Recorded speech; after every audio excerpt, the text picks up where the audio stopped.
Hello everyone. In the recent decades, this palm-sized country has boomed up in the world as a global finance sector and business hub. All Asian and Western countries has keep its eyes on Singapore, see it as an investment opportunity. Its talented governance and amazing engineering take off its flight to a bright future. But how this small country made it entire possible where the highly resourceful country are suffering? To find this answer, let's start the video from the history of Singapore.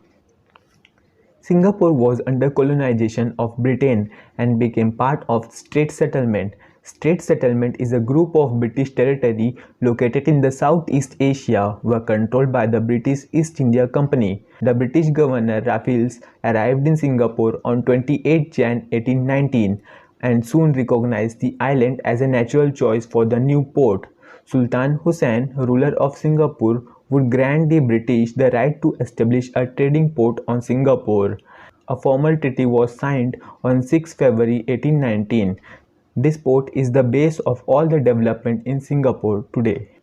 By 1860, the population had swelled to over 80,000 people from 1,000 people, more than half being Chinese. In 1867, the Strait Settlement were separated from British India, coming under the direct control of Britain. Later in the 1890s, when the rubber industry became established in Singapore, the island became a global center of rubber shorting and exporting. Singapore was not greatly affected by the First World War as the conflict did not spread in Southeast Asia. That's why the country not get much damage and makes it development. After the First World War, the British built the large Singapore naval base as the part of defensive Singapore strategy. This was the history, but we live in present. In present, Singapore has three remarkable things to attract business. Business-friendly economy. The Singaporean economy makes it easy for domestic and international business to make their mark. Singapore is home to the world's second most competitive economy as a result of its friendly framework. The government has also implemented economic policies to promote international trade. Business do not exist in vacuum, they need a supportive political infrastructure to grow and thrive. Singapore's political system is one of that enact law, decided priorities and set regulation using a rational pro-business approach. Singapore has a stable and orderly government whose vision is to take this nation to the front of the industrialized nation. It is also the hub of wealth management and investment in Asia. The city-states has the world's third largest forex trading center, Singaporean Exchange. The Singapore government has played its part in propelling the nation towards a thriving startup economy. One of its initiatives is called Startup SG, which is essentially a launchpad for entrepreneurs by providing them with a platform to access local support initiatives as well as connect to the global entrepreneurial network. The platform of Startup SG is categorized under 6 different pillars. First, Founder, for providing valuable mentorship to the first-time entrepreneurs. Second, Tech, for providing early-stage funding for commercializing a tech idea.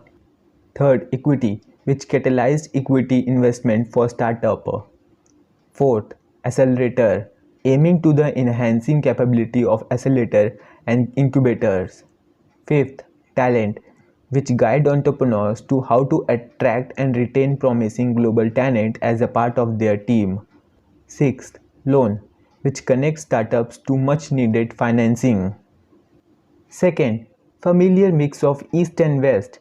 Singapore's unique colonial history and diverse population place it interestingly between Asian, European and American culture.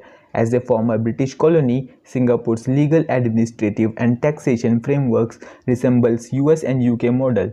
Since it gained independence in 1959, Singapore has continued to adopt Western lifestyle, business practices and even language to make it more internationally marketable.